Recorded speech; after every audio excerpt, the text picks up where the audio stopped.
하나님의 말씀은 요한복음 2장 1절 2절입니다. 요한복음 2장 1절 사흘째 되던 날 갈릴리 가나에 혼례가 있어 예수의 어머니도 거기 계시고 예수와 그 제자들도 혼례의 청함을 받았더니 오 하나님 은혜를 감사합니다. 오늘 요한복음 2장을 통하여 말씀하시는 하나님의 뜻을 바르게 깨닫게 하여 주시옵소서. 예수님 이름으로 감사하며 기도드리옵나이다. 아멘. 자, 2장으로 이제 넘어옵니다. 자, 1장은 1절에서 18절까지가 서시, 태초에 계신 말씀이 성육신 하셨다. 창조주 하나님이 성육신 하셨다.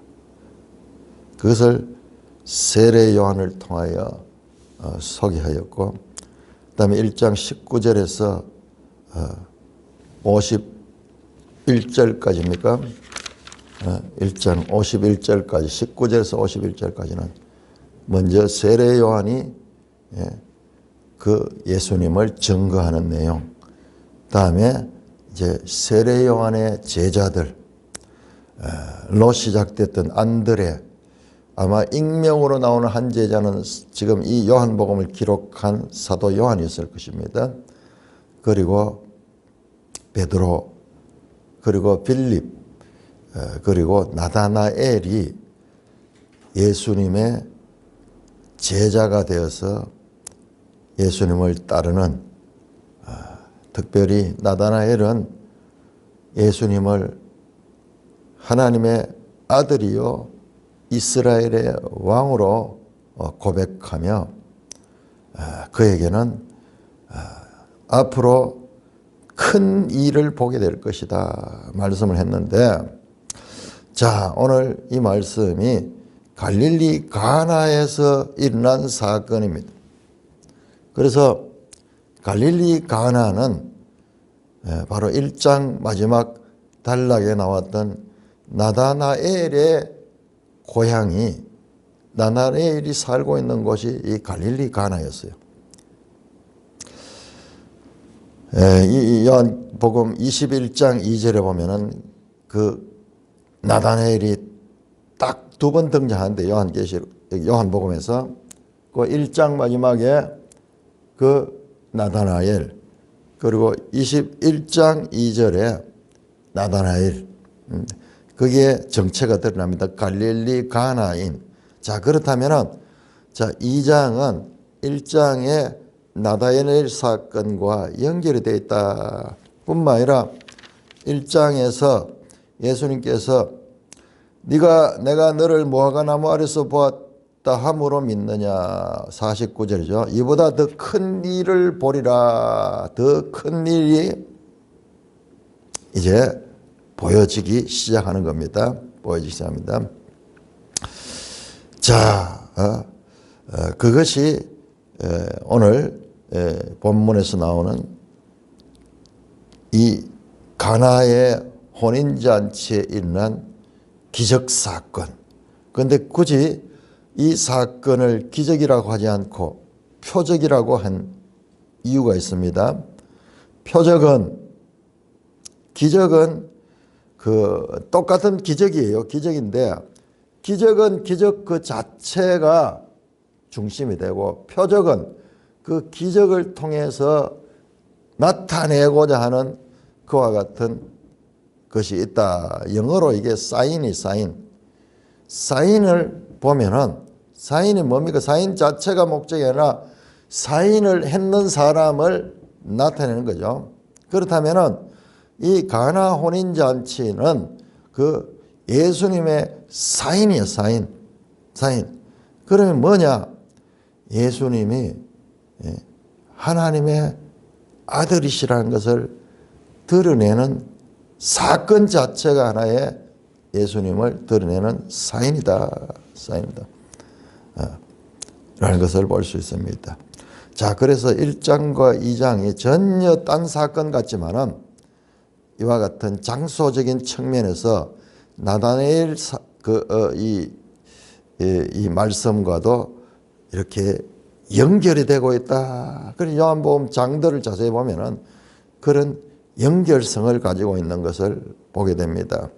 뿐만 아니라 사흘째 되던 날이라는 구체적인 날짜를 표현하는 것도 앞에 나왔던 그 첫째 날, 둘째 날, 셋째 날, 넷째 날, 43절 1장 43절에 또 이튿날 그러면서 그 4일과 그 다음에 여기에 3일이 더 합쳐지니까는 7일째 되는 날, 7일째.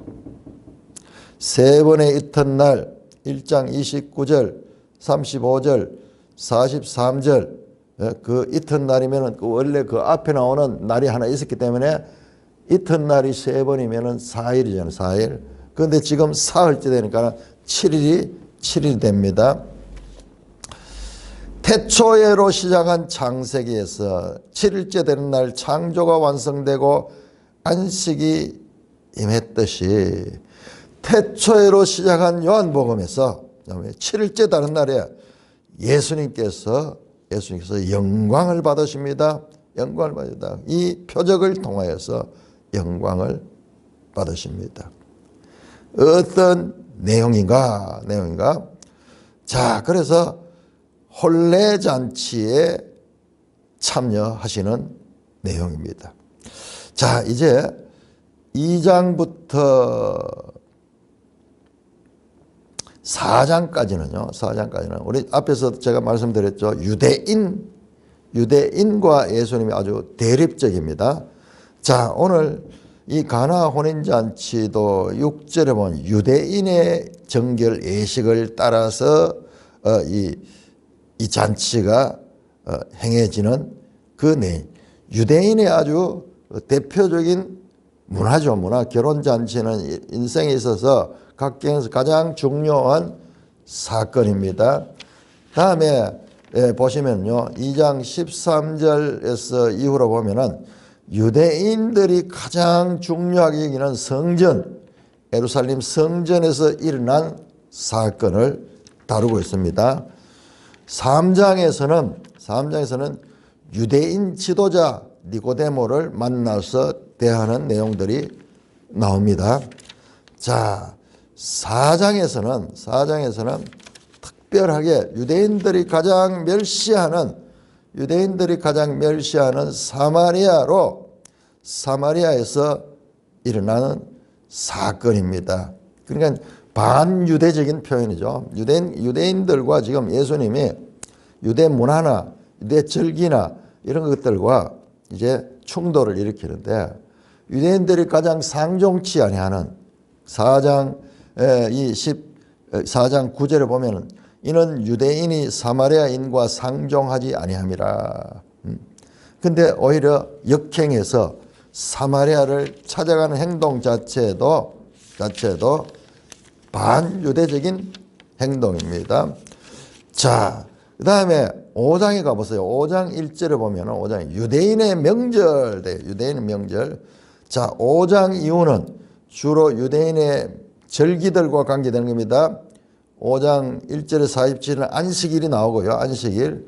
그 다음에 6장에는 유월절이 나오고 7장에는 초막절이 나오고 10장에는 수전절이 나오면서 자, 이어지는 이 내용들이 전부 유대인들과 대비되는 예수님의 이 역할을 나타내고자 하는 의도를 가지고 있다.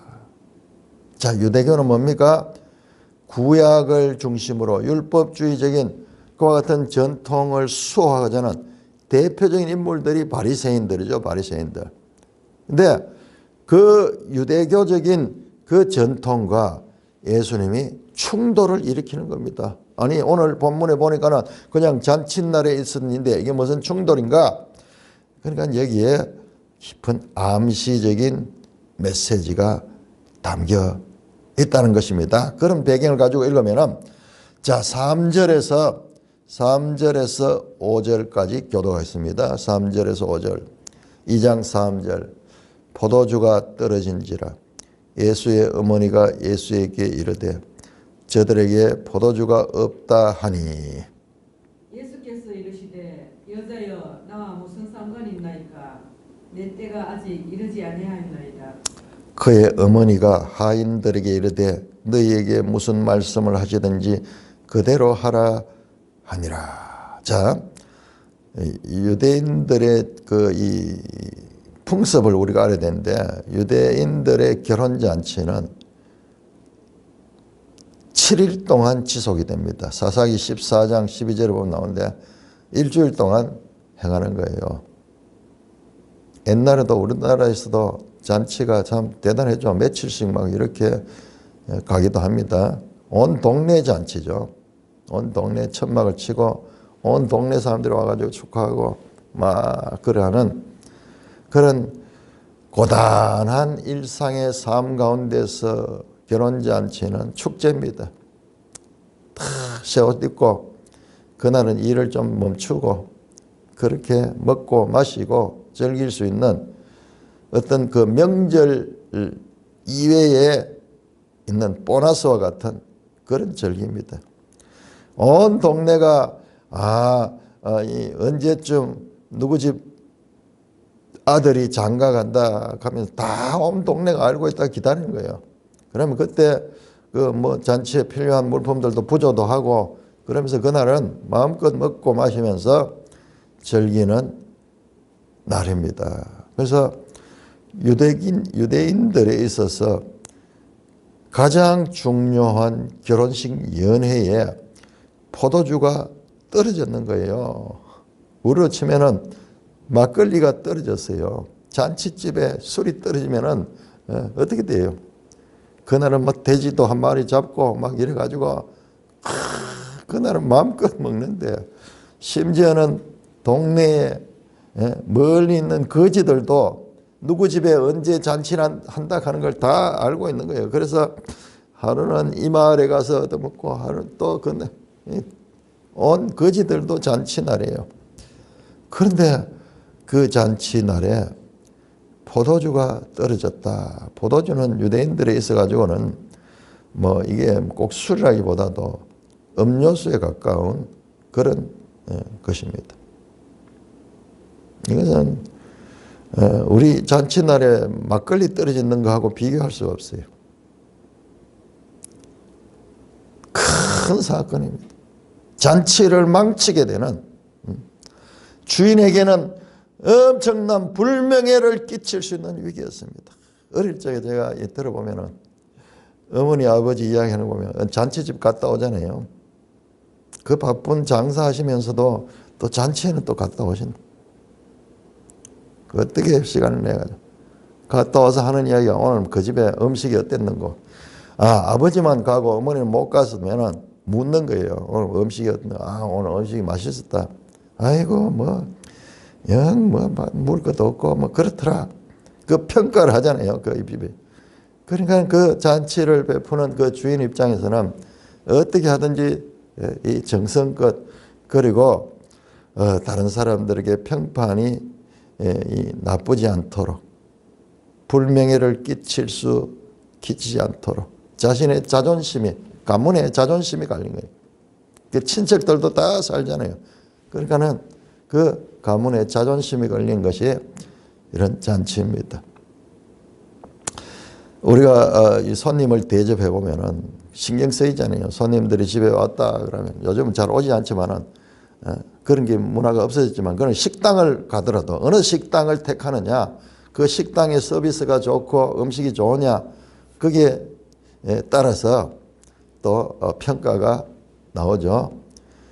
보이지 않는 그런 주인에게 큰 불명예를 끼칠 수 있는 위기가 닥쳐왔습니다. 아마 여기 예수님도 참여하시고 그 어머니도 참여하는 것 보면은 이게 친척일 수도 있어요. 전부 갈릴리 그 가나는 나사렛하고 바로 이어되어 있거든요. 그와 같은 상태입니다. 자, 이것이 제가 앞에서 말씀드렸던 유대교와 예수님과의 이 관계를 비교해 보면은 이 잔칫날에 포도주가 떨어진 상태는 유대교의 상태를 암시합니다. 결핍돼 있어. 자, 그러자 예수의 어머니가 예수에게 이르되 저들에게 포도주가 없다 하니, 아니 포도주가 없으면 없는 거지 뭐 예수님 뭐 어떻게 할 도리가 없잖아요.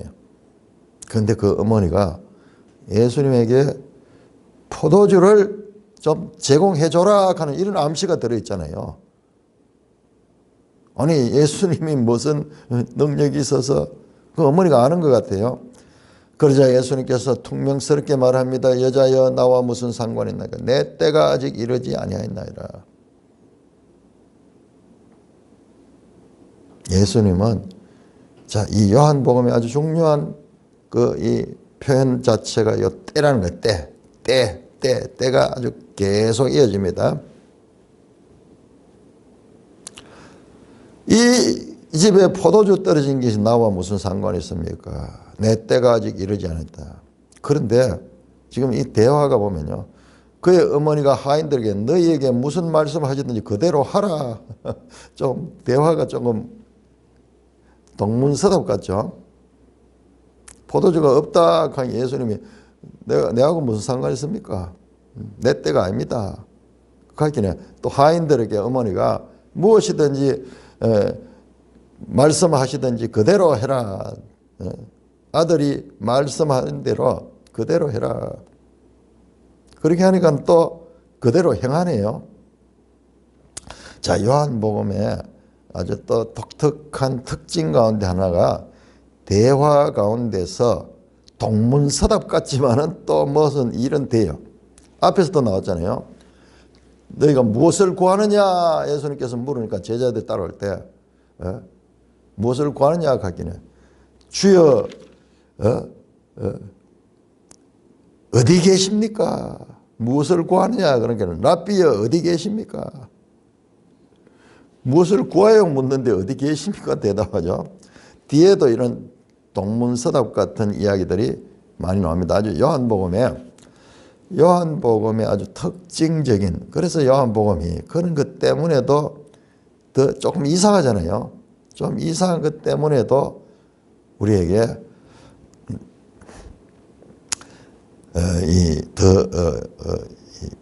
묘한 신비주의적인 매력이 있어요. 신비주의적 매력. 연예인들 가운데 보면 어떤 사람들은 텔레비 같은 데 잘 안 나오잖아요. 뭐 인기가 없어서 안 나온 사람이지만 인기가 있는데도 불구하고 아주 그 출연을 절제하는 사람들이 있거든요. 그 어떤 자신의 무언가를 좀 그 절제하면서 청중들에게 더 오히려 그 비밀스러운 것 알고 싶어 하는 그런 마음을 일으키게 하듯이 요한복음에는 그런 내용들이 계속 이어집니다. 그러나 동문서답으로 끝나지 않고 결과적으로 또 거기에 대한 설명을 하는 내용들도 나옵니다. 자, 포도주가 떨어졌다. 그것을 예수님께 말하니까는 그리고 그 하인들은 예수님의 말씀하는 대로 그대로 행하라. 그렇게 포도주가 떨어진 잔칫집. 이 사건은 유대교의 한 상태를 암시하고 있는데 그 유대교의 부족함을 충족시켜 줄 수 있는 분이 바로 예수님이라. 자, 이게요. 이 사건이 11절에 가면 첫 표적이라고 하거든요. 첫 표적이라는 말로 나오기 때문에 그런 의미를 가지고 있는 것입니다. 자, 6절에서 10절까지 교독합니다. 6절 거기에 유대인의 정결 예식을 따라 두세 통 드는 돌 항아리 6이 놓였는지라. 예수께서 그들에게 이르시되 항아리에 물을 채우라 하신즉 아기까지 채우니 이제는 떠서 연회장에 갖다 주라 하심에 갖다 주었더니 윤 회장은 물로 된 포도주를 맛보고도 어디서 났는지 알지 못하되 물돈 하인들은 알더라. 윤 회장이 신랑을 불러 말하되 사람마다 먼저 좋은 포도주를 내고 취한 후에 낮은 것을 내거든 그대는 지금까지 좋은 포도주를 두었도다 하니라. 자, 잔치가 제가 한 7일 정도 이어진다 그러잖아요. 그러니까 이게 지금 잔치날 첫날이 아니고 한 2, 3일 지났던 것 같아요. 그러면은 이제 포도주가 모자르게 되면은 보통 하기는 사람들도 막 술도 채고 이랬을 때는 거기다 물을 부어가지고 그래가지고 이제 그 양을 늘여가지고 이렇게 제공을 하는 거예요. 그러면 술 취한 사람들은 그 모르거든요. 모르니까 룸사롱 같은데 그런 이 뉴스에 한 번씩 나오잖아요. 룸사롱 같은데 처음에는 그 아주 비싼 술, 막 술 한 병에 몇십만 하는 그런 술로 그렇게 마셔요. 그러니까 술이 취했다 싶으면은 딴 술을 내놓기나 거기다 물을 타가지고 그렇게 마시게 한다. 뭐 그래가지고 이제 폭리를 취한다. 뭐 그런 이야기 있듯이 술 취한 사람들은 좋은 술인지 나쁜 술인지 별 의미가 없기 때문에 이제 그렇게 한다 이 말. 자, 여기도 마찬가지로 이제 그런 것을 보게 됩니다. 자, 그런데 자, 문제가 생기는 포도주가 떨어졌어요. 그런데 예수님께서 유대인의 정결 예식을 따라 두세 통 드는 돌 항아리 6이 놓였다. 유대인들의 정결 예식, 어디 식사하기 전에 손을 씻는다든지 어디 외출했다 들어오면은 또 뭐 먼지를 털고 또 발을 씻고 뭐 이런 그런 그 정결례. 그래서 집 입구에 이 두세 통 드는 돌 항아리, 두세 통 든 거는 요즘 치면은 한 통에 그 한 100리터 정도, 100리터 정도 이 돌 항아리가 있어요. 거기다가 이제 인데 그것이 6개가 놓여 있다. 6개가 놓여 있다. 자, 여기도 우리가 시작할 때 사흘째 되는 날 합쳐서 7일이죠. 7일째 되는 날이죠. 자, 여기는 돌 항아리가 6이 놓여서 6은 6이죠. 6은 사람의 수입니다. 요한계시록에 666 곧 짐승의 수 곧 사람의 수다. 777 하나님의 수 완전한 수 사람의 수. 자, 이게 돌 항아리 6이 상징하는 게 뭐냐? 유대교를 상징. 유대교는 사람의 종교야. 사람이 율법을 지킴으로 말미암아 구원을 받을 수 있다 하는 그와 같은 이 종교인데 예수님은 그것이 불가능하다 그랬죠. 맞아요. 율법을 다 지키면 구원을 받을 수 있는데 그런데 그 중에 하나라도 지키지 못하게 되면은 그 99.9%의 율법을 지킨 것조차도 무효화되는 거예요. 무효화되는 거예요. 언제? 한순간만 아니라 그것도 일생 그리고 모든 것을 다 지켜야 되는 한마디로 율법을 온전히 지키면 구원을 받는데 지킬 수 없다는 것입니다. 지킬 수 없다는 것입니다. 그럼에도 불구하고 유대인들은 이 율법주의적인 그런 그 바리새인들은 특별히 막 자기들은 율법을 완벽하게 지킨다고 그렇게 주장하는데 그러면 그럴수록 더 뭐냐? 그 속에 가식이 드는 가식이 거짓으로 딴 사람한테 자기를 드러내기 위해서 내 행위는 나는 이렇게 경건하다 그러면서 사실은 그들의 속에서 일어나는 거짓되고 죄악된 그와 같은 탐심, 음욕 뭐 이런 게 있지만 자기들은 없는 것처럼 죄인이 아니라면 자기들은 완벽하다. 그러니까는 더 죄를 범하는 거죠. 더 죄를 범하게 된다. 그러나 그 사람들은 그건 모르는 거예요. 유대인들은 그걸 모르는 거예요. 그래서 그 돌 항아리 6, 이 빈 통이었던 것 같아요. 왜냐 그러면은 또는 물이 있더라도 그걸 다 베어냈을 거예요. 여기 나오진 않지만은 그 여섯에 유대교의 이 물을 비우고 여기다가 어떻게 하느냐? 예수님께서 그 하인들에게 물을 채우라. 그 항아리에 물을 채우라. 거기 가기 전에 숫자 6이 과연 우리가 이걸 알레고리로 해석해서 그런가? 요한복음에서 연속적인가? 여러분 아까 7에 대해서 얘기했죠. 7일 나오죠. 자, 요한복음에 4장 52절에 가면은 그 아이가 나섰는데 그 나선 시간이 7시예요. 7시.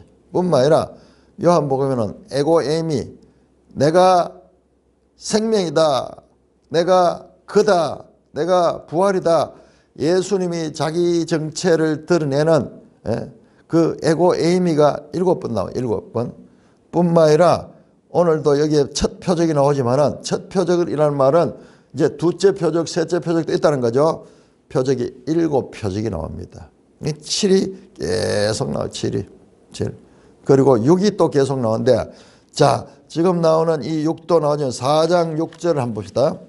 4장 6절 사마리아 여인에서 4장 6절 예수님이 사마리아 여인을 만난 때가 어느냐? 6시라. 6시. 18절 오시면은 18절 너에게 남편이 5 있고 지금 있는 자도 네 남편이니 남편이 몇 명입니까? 6이죠. 5하고 지금하고 6 이렇게 이 신비주의적인 그런 상징들이 암시들이 쫙 이어지고 있습니다. 그래서 그거를 요한복음이 좀 신비스럽고 이것을 알게 되면은 이 어떻게 우리가 기쁜 것이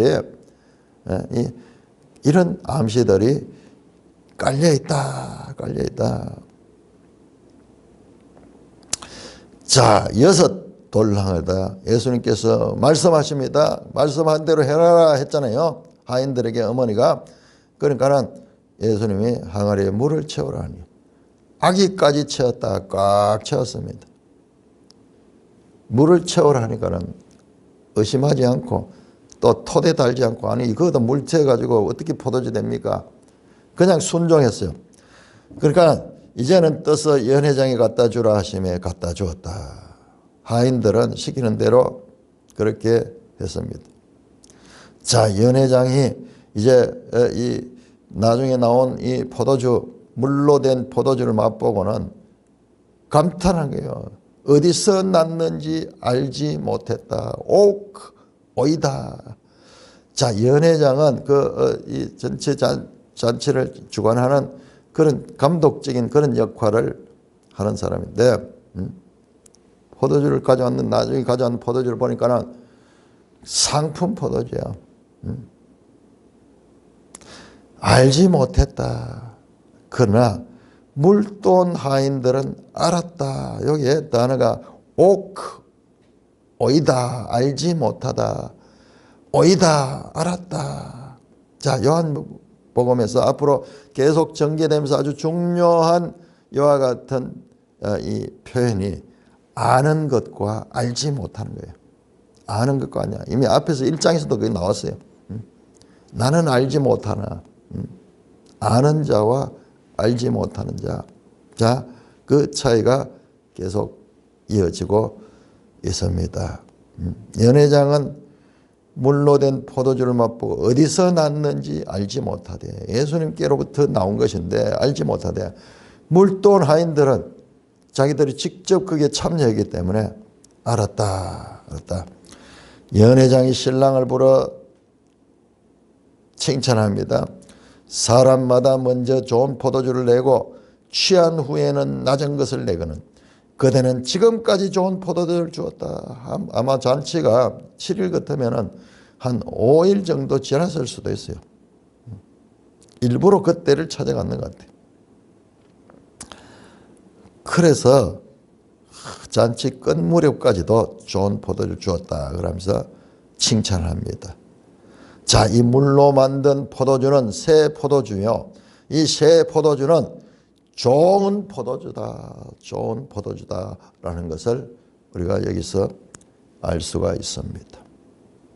자, 여기에 물이 나왔는데요. 물도 마찬가지로 방금 제가 아는 것이 또한 요한복음에 계속 이어지는 중요한 주제다. 그러면 또한 물도 마찬가지입니다. 물도 여기 이제 물로 만든 포도주가 나오지만은 이제 이 3장에 가면은 물과 성령으로 거듭난다 나오고요. 실제로 또 요한이 물에서 세례를 베푸는 내용이 나옵니다. 4장에서는 사마리아 여인과의 말해서 이 우물가에서 생수 이야기가 나오죠. 물 좀 달라 그러죠. 5장에 가면은 베데스다 연못에 물이 동할 때, 6장에서는 또한 예수님께서 무리를 걷는 사건, 7장에 가면요 그 초막절에 누구든지 목마르든 내게 마셔라 그러면서 이 물에 관한 주제들도 계속 이어지게 되는 것입니다. 자, 그때 가서 더 깊이 우리가 살펴보겠고, 자, 물로 된 포도주. 물. 야, 물은 참 신기하죠. 물은 창세기 보니까 물이 있어라 하시면 물이 있었는 것이 아니고 물은 선재해서요. 태초에 하나님이 천지 창조하기 전의 상태, 그 하나님의 영이 수면 위에 운행했다. 수면이 그 마임이에요. 마임, 물. 성령과 물이 있었고, 빛이 있어라 하시면 빛이 있었고, 그 창조 이전에 물이 존재하는 것을 우리가 볼 수 있습니다. 그래서 요한복음에 이 물도 이 창세기에 그와 같은 의미와 연관성을 가집니다. 물과 성령, 하나님의 영, 성령이죠. 성령이 수면 위에, 물 위에 같이 운행하는 그와 같은 이 암시가 여기에도 장차 적용되게 될 것입니다. 자, 11절에서 12절 교독합니다. 11절입니다. 예수께서 이 첫 표적을 갈릴리 가나에서 행하여 그의 영광을 나타내시매 제자들이 그를 믿으니라. 그 후에 예수께서 그 어머니와 형제들과 제자들과 함께 가버나움으로 내려가셨으나 거기에 여러 날 계시지는 아니하시니라.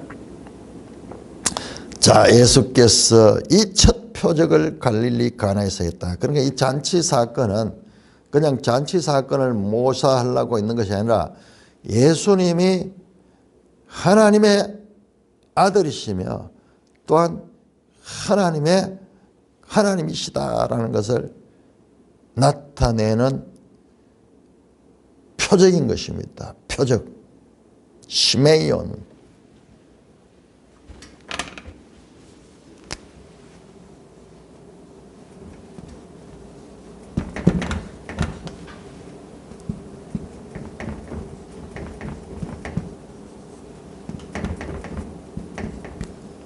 영어에는 이게 마크 또는 사인,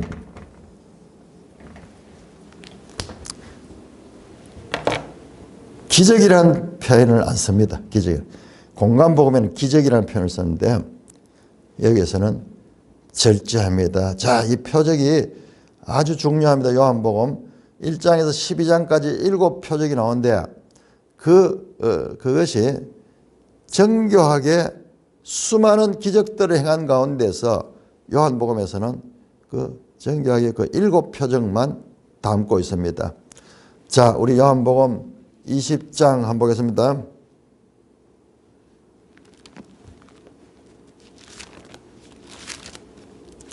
요한복음 20장 이 책을 기록한 목적이 나오는데 20장 30절 예수께서 제자들 앞에서 이 책에 기록되지 않은 다른 표적들도 많이 행했으나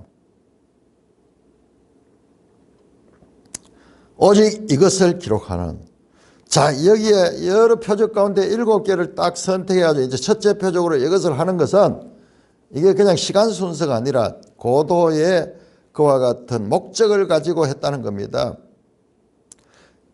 목적이 뭐냐? 너희로 예수께서 하나님의 아들 그리스도이심을 믿게 하려 함이라.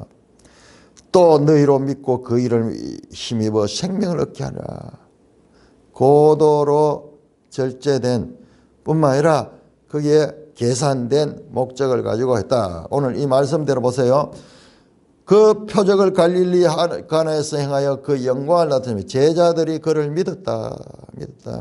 믿고 그 이름을 힘입어 생명을 얻게 하는, 바로 믿고 구원받게 하는 그런 도구로 이 표적을 사용하셨다는 것을 알 수 있습니다.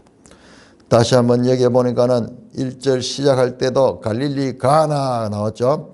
그 다음에 11절에도 이 첫 표적을 갈릴리 가나에서 행했다. 갈릴리 가나를 강조하고 있죠. 자, 이게 갈릴리 가나는 앞에서 말했듯이 1장 마지막에 나다나엘의 고향이기도 하죠. 자, 그런 연속성을 가지고 있으며 그의 영광을 나타냈다. 영광을 나타내. 이 영광이라는 표현은 이거 하나님께 붙이는 표현이에요.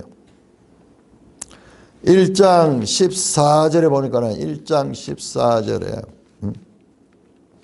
말씀이 육신이 되어 우리 가운데 거하심에 우리가 그의 영광을 보니 아버지의 독생자의 영광이요 은혜와 진리가 충만하다. 그 하나님의 영광을 지금 이 표적을 통하여 나타냈습니다.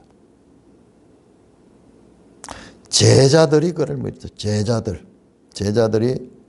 그를 믿으니라. 믿다. 피스테오. 이렇게 갈릴리 가나에서 시작됐다. 자, 이 갈릴리 가나는 자, 4장을 한번 볼까요? 4장 보시면은 사마리아 사건 이후에 이제 이 46절 보시면 4장 46절 예수께서 다시 갈릴리 가나에 이르셨다. 바로 그 앞에 보니까는요, 4장 43절 이틀이 지나매 또 잠잠했던 날짜 계산이 또 나오네요. 자, 그것도 우리가 한번 그때 가서 한번 살펴보기로 하고, 4장 40절 다시 갈릴리 가나로 가셨다. 전에 물로 포도주를 만든 것이라. 자, 여기서 또한 이 왕의 신하에 이 죽었던 아들을 살리는 기적이 나오는데 52절에 보면 그 낫기 시작한 때는 먼저 어제 7시에 열기가 떨어졌다. 7시 하나님의 시간 7 숫자 7이죠. 자, 이렇게 갈릴리 가나에서 나다나엘부터 시작해서 그다음에 여기까지 해서 요 가나에서 가나로 가는 요 한 사이클 안에 일어난 사건이 사정까지 연결되고 있습니다. 12절입니다. 그 후에 이 갈릴리 가나 사건 이후에 예수께서 그 어머니와 형제들과 제자들과 함께 가버나움으로 내려갔다. 그러니 이 제자들이 지금 있는 제자들이 다 갈릴리 사람들이 갈릴리 이웃 지역의 사람들. 가버나움으로 갔다. 지도 한번 볼까요? 313쪽.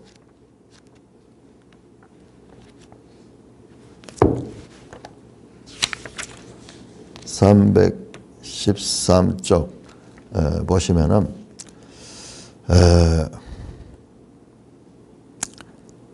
가버나움 저기 보면 갈릴리 바다 위쪽에 있죠. 갈릴리 바다 위쪽에 가버나움인데 가버나움이 이쪽 지역에서는 제일 큰 이 도시입니다. 도시. 갈릴리 가나가 나오고 바로 밑에 나사렛도 나오고 이렇죠. 지금 이 갈릴리 지역에서 일어난 사건입니다. 자, 벳세다도 가버나움 바로 옆에 있죠. 벳세다는 누굽니까? 벳세다는 안드레, 베드로, 요한 이 사람들의 고향이기도 합니다. 자, 예수님께서 지금 가시는 길들을 보시면요. 길들을 보면은 그냥 가는 게 아니에요. 그냥 가는 게 아니고 여기 보시면은 왜 벳세다냐? 벳세다. 그리고 왜 가버나움이고 이런가? 자, 이런 것들을 우리가 자, 우리 지도책 찾아보시면 62쪽을 한번 62쪽. 예수님이 여행을 하시는데 그냥 하는 게 아니에요. 그냥 하는 게 아니라 거기에 보세요. 62쪽에 보면은 거기 길이 나오죠. 길이 나오는데 가버나움 나오죠. 갈릴리 바다 바로 위에 가버나움 탁 찍어놨죠. 가버나움 바로 옆에 벳세다거든요. 자, 이런 길들이 이 장소들이 국제해안대로예요. 국제해안대로. 바닷길 가는 바닷길. 오래전 옛날부터 있는 길입니다. 이 길. 그 길. 자, 이 길을 따라서 예수님이 가셨고, 그 다음에 이 길에 있는 지역을 이제 전도하면은 그 사람들을 통해서 그 길을 통해서 더 이렇게 이 말씀이 퍼져나갈 수 있는 것을 보게 됩니다. 자, 가버나움으로 갔습니다. 예문이와 형제들과 제자 함께지만은 그러나 거기에 여러 날 계시진 않았다. 내려가셨다. 여러분 지도를 자세히 보시면은 지형이 나오는데 이쪽 지역이 갈릴리 가나 지역은 좀 지대가 높아요. 산에 있고 가버나움은 낮죠. 그 갈릴리 해변가니까는 낮습니다. 그 위치적으로는 더 북쪽에 위에 있는데 내려갔다 이야기한 것은 이 지형을 이야기, 지형. 그러나 거기에 여러 날 계시지는 아니하셨다. 그러면서 이제 2장 13절로 넘어갑니다. 자, 오늘 이 갈릴리 가나 사건은 표적이다. 아주 절제된 뭔가 여기를 통해서 이 사건을 통해서 예수님이 누구신가? 옛 언약의 시대, 유대교의 시대가 이제 지나가고 신약, 새 언약의 시대가 왔다. 새 언약의 시대는 옛 언약의 시대보다도 더 좋은 것이에요. 옛 언약의 시대는 결핍, 포도주가 떨어진 잔치집에 그 포도주가 떨어진 것 같은 무기력하고 그리고 기쁨이 없는 수치와 그리고 이 서로 불평 불만이 있을 수밖에 없는 그와 같은 잔치집 상태와 같다. 그런데 새 언약인 예수님 오셔서 그 물을 포도주로 바꾸는 그와 같은 그 포도주도 그냥 포도주가 아니라 극상품 포도주 바꾸시는, 그래서 기쁨과 찬송과 그리고 즐거움이 회복되는 그와 같은 잔치집으로 만들었다는 것입니다. 예수님이 새 언약의 성취자로서 옛 언약의 그와 같은 것들을 뛰어넘는 더 좋은 언약의